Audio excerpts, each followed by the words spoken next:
இந்தச் சிற்றறிவானது பேரறிவுக்கும் பாசம் எனும் ஆணவத்திற்கும் இடையே உள்ளது.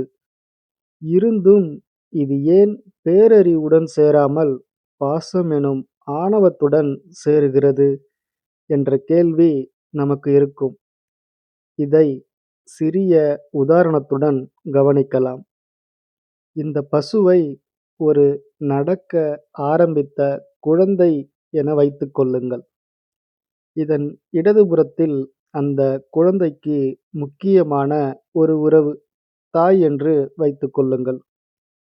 வலதுபுறத்திலோ விளையாட்டுப் பொருட்களும் பொம்மைகளும் நிறைந்த ஒரு மிகப்பெரிய கடை உள்ளதாக வைத்துக் கொள்ளுங்கள்.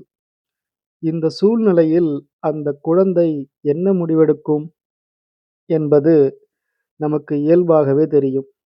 அதுபோன்று இயல்பாகவே இந்தப் பசு எனப்படும் ஆத்மா பாசம் எனும் ஆணவத்தை நோக்கித் தன்னை ஈடுபடுத்திக் கொள்ளவே விரும்புகிறது. இது பசு என்று அழைக்கப்படும் ஆத்மாவின் இயல்பு.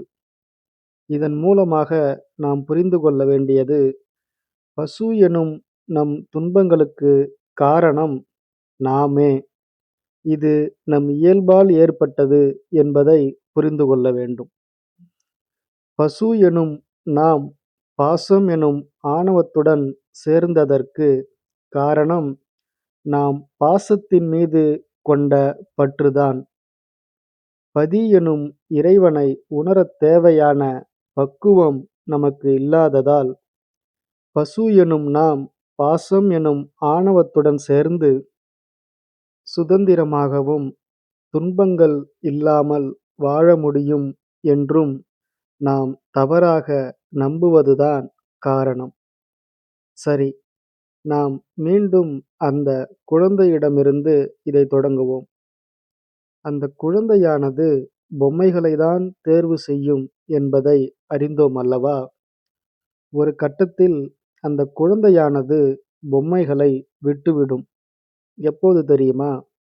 அது கீழே விழுந்தவுடன், அதற்கு வலி ஏற்படும்போது, அல்லது அது ஞானமடைந்து இதை நாம் தவறாகப் புரிந்து கொண்டோம், இதுதான் நம் துன்பத்திற்குக் காரணம் என்று அறியும்போது.